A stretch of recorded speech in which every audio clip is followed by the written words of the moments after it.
Junior NTR గారు, junior NTR గారితో కూడా లోడ్ అవుతుందిలేండి, కంగారే ఉంది కానీ. పవన్ కళ్యాణ్ గారు అంటే చాలా రెస్పెక్ట్, గౌరవం. రామ్ చరణ్ గారు రంగస్థలం సినిమాలో గోదావరి యాసలో ఎంత అద్భుతంగా మాట్లాడారో, ఇప్పుడు పెద్ది సినిమాలో ఉత్తరాంధ్ర స్లాంగ్ లో అంతకంటే అద్భుతంగా మాట్లాడారు. రామ్ చరణ్ గారు ఆ యాస వెనక నిలబడిన వ్యక్తులు రామారావు గారు మనతో పాటు ఉన్నారనమాట. ఆ స్లాంగ్ ట్యూటర్ దగ్గరుండి అన్ని చూసుకున్నారు. అండ్ ఈవెన్ పెద్ది సినిమాలో ఆయన ఆర్టిస్ట్ కూడా రామ్ చరణ్ గారితో పాటు ట్రావెల్ అయిన వ్యక్తి. ఆయనతో పెద్ది గురించి మాట్లాడతాం. హాయ్ కుర్మ గారు, కుర్మారావు గారు, బాగున్నారా? బాగున్నాండి. ఫస్ట్ ఆఫ్ ఆల్ ఆర్మీ నుంచి వచ్చారు. అవునండి. ఏంటంటే ఎలా రిటైర్ అయ్యారు, ఎన్ని ఇయర్స్ వర్క్ చేశారు, ఎలా రిటైర్ అయ్యారు? 19 years సర్వీస్ చేశానండి ఇండియన్ ఆర్మీలో. వాలంటీర్ రిటైర్మెంట్ తీసుకున్నాను. తీసుకుని వచ్చాక పెద్ద టీంని మీట్. ఏంటంటే అంటే రిటైర్ అయ్యేటప్పుడు సోల్జరా డెసిగ్నేషన్ ఉంటుంది కదా, లైక్ హవల్దార్ అండి. హౌల్దార్. ఎందుకంటే రిటైర్మెంట్ తీసుకోవడానికి అంటే కారణం అంటే అది పేసాం కొన్నాళ్ళు, ఇక ఫ్యామిలీతో కూడా ఇచ్చేద్దామని చెప్పేసి రిటైర్మెంట్ తీసుకోవడం జరిగింది. బట్ అందరూ సెల్యూట్ చేస్తారు కదా, మీరు 19 years ఆఫ్ సర్వీస్ అంటే తక్కువేం కాదు. Seriously great. ఎందుకు ఈ ఉత్తరాంధ్రలో చాలా మందికి, ప్రతి ఒక్కరికి కూడా ఆర్మీలోకి వెళ్ళాలి, ఇండియన్ ఆర్మీలోకి వెళ్ళాలనే ఒక కోరిక ఉంటుంది. ఎవరిని అడిగినా ఫస్ట్ చెప్పేది ఇదే, చైల్డ్హుడ్ నుంచి, స్కూల్ డేస్ నుంచి. ఎందుకంటారు అది? ఎందుకు అనేసి అంటే అండి, అందరిది ఒకే కాన్సెప్ట్ అని చెప్పలేము.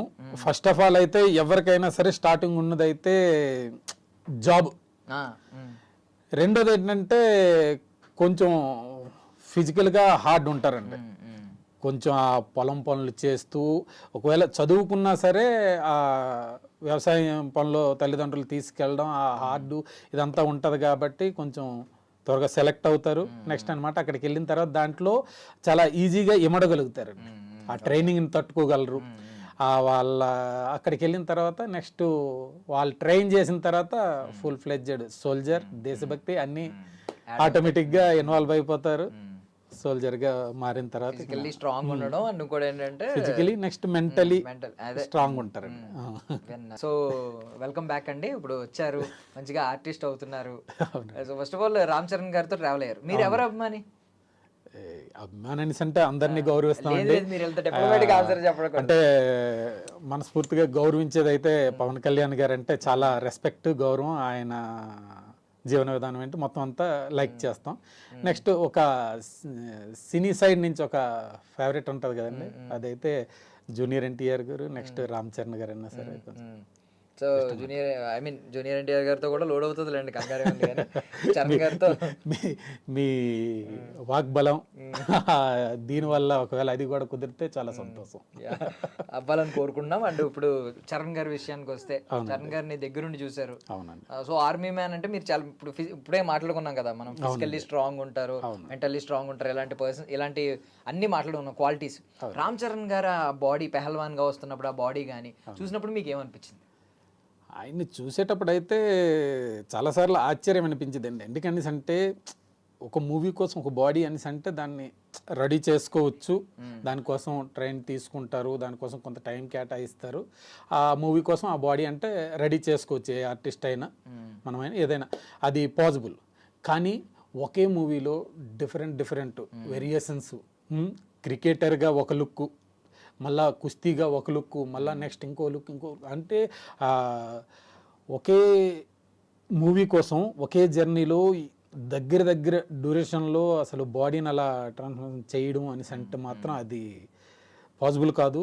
అందులోని నెక్స్ట్ ఏంటంటే ఆయన మాల్లో ఉండేవారు, స్వామి మాల్లో వెజిటేరియన్ తింటూ, అది అనేసి అంటే అవును. యాక్చువల్లీ ఏంటంటే ఆ ప్రోటీన్స్ కావాలి, నాన్ వెజ్ కంపల్సరీ బాడీ అక్కడ బిల్డ్ అవ్వాలంటే. కానీ ఆయన ఎంత హార్డ్ వర్క్ చేస్తుంటారు ఎంత అనేది అనమాట అందరికీ కనిపిస్తున్నది. గ్రేట్ అండి, చాలా గ్రేట్, ఆశ్చర్యం అనిపిస్తుంది. ఆ డెడికేషన్ లెవెల్స్ గురించి మాట్లాడుకుంటే స్లాంగ్ మీకు తెలుస్తుంది. ఆయన చాలా, మాకు తెలిసినంత వరకు, నాకున్న ఫ్రెండ్స్ విన్న డైలెక్ట్ అందరిది విన్నాను కాబట్టి, ఉత్తరాంధ్ర నుంచి, మా విజయనగరం నుంచి కానీ, వైజాగ్ నుంచి కానీ, శ్రీకాకుళం నుంచి కానీ నాకు చాలా మంది ఫ్రెండ్స్ ఉన్నారు. సో వాళ్ళ దగ్గర విన్నట్టు చాలా చాలా క్లియర్ గా మాట్లాడారు. ఆయన డైలెక్ట్ ఏదో నేటివ్ స్పీకర్ మాట్లాడినట్టే మాట్లాడారు. పుడతామా ఏంటి మళ్ళీ ఇది ఒకటి, ఇలాంటి డైలాగ్స్ అండి, పోరాడినాను సార్, ఇవన్నీ మాట్లాడారు. ఆటే నా పొగరు, అవి నేర్చుకున్నప్పుడు ఆయన డెడికేషన్ ఎలా ఉంది, ఎంత ఫాస్ట్ గా గ్రాస్ప్ చేశారు? ఫాస్ట్ అని అంటే అండి, ఒకటి దాంట్లో చాలా బెటర్ అయితే వచ్చింది. చాలా దాని వెనక అనమాట చాలా కష్టం ఉన్నదండి ఆయన. చాలా కష్టపడ్డారు. ఎందుకనేసి అంటే ఆయన లైఫ్ స్టైల్కి వినడమే చాలా తక్కువ. మనం ఇప్పుడు మీరు అన్నట్టు మీ ఫ్రెండ్స్ కొంతమంది ఉన్నారు, వింటుంటారు, కానీ సేమ్ అదే స్లాంగ్లో మాట్లాడాలంటే కొంచెం టఫే. అటువంటిది ఆయన దగ్గర ఆయన అనుచరులు కూడా అటువంటి స్లాంగ్లో మాట్లాడేవారు కూడా ఎవరు ఉండరు, ఎప్పుడు వినుండరు, ఎప్పుడు మూవీల్లో తప్ప. అటువంటిది అనమాట. అటువంటి స్లాంగ్లోకి ఆయన మార్చుకొని మళ్ళా ఎవరో తెలియని వాళ్ళు చెప్తున్నారు, నేర్చుకొని చెప్తున్నారు అనే ఒక మోడ్యులేషన్ రాకూడదు. ఆ మాట నోటంట మాట రాగానే ఆడియన్స్ తాలూకా ఆలోచన అనమాట అక్కడికి నెటివిటీ తీసుకుని వెళ్ళిపోవాలి. ఆ రకంగా అనమాట ఆయన చాలా మార్చుకోవడానికి చాలా హార్డ్ వర్క్ చేశారండి. చాలా ప్రెజర్ పెట్టారు. ఆ విషయంలో అయితే మాత్రం ఆయనకి సెల్యూట్ కొట్టాలి. అండ్ నేను విన్నది ఏంటంటే బట్టి కొట్టేయడం అంటే డైలాగ్ మాడ్యులేషన్ విని బట్టి కొట్టి అలా చెప్పేయడం కాకుండా అర్థం తెలుసుకునేవారు, అర్థం తెలుసుకునేవారండి. ప్రతిదీ అర్థం బట్టి కొట్టడం కూడాను అనేసి అంటండి. ఒకటండి బట్టి కొట్టడం అనేసి అంటే ఓన్లీ డబ్బింగు అనేసి అంటే అనమాట. ఏదో రకంగా అనేసి అంటే మీకు నార్మల్గా చెప్పడం అయితే బట్టి కొట్టొచ్చండి. ఎమోషన్ని క్యారీ చేయాలండి. ఆ సీన్ తాలూకా ఎమోషన్ని ఫీల్ అవుతూ దాన్ని క్యారీ చేస్తూ, రెండోది ఏంటంటే ఆ హీరోయిజం పడిపోకూడదు. చాలా మటుకు మీరు చూసుకున్నట్లయితే ఈ విజయనగరం స్లాంగ్, ఉత్తరాంధ్ర స్లాంగ్ ఈ మూవీలో యూజ్ చేసింది విజయనగరం స్లాంగ్. శ్రీకాకుళం అంటే ఇంకొంచెం యాస అదొకటి, ఇక్కడికి వచ్చేసరికి కొంచెం ఫ్లేవర్ మారుతుంది. అయితే మా ఉత్తరాంధ్ర స్లాంగ్లో ఉన్నది ఏంటంటే కొంచెం కామెడీ ఉంటుందండి. చాలా మూవీలు అంటే కామెడీకే యూజ్ చేస్తుంటారు, ఆ రకంగా ఉంటుంది. ఆ హీరో క్యారెక్టర్ మళ్ళీ కామెడీ అయిపోకూడదండి. చాలా సీరియస్ క్యారెక్టర్, చాలా ఎమోషన్ క్యారెక్టరు. ఆ స్లాంగ్ యాడ్ అవడంతో అనమాట అది కామెడీ అయిపోయిందని అంటే అది చిన్న విషయం.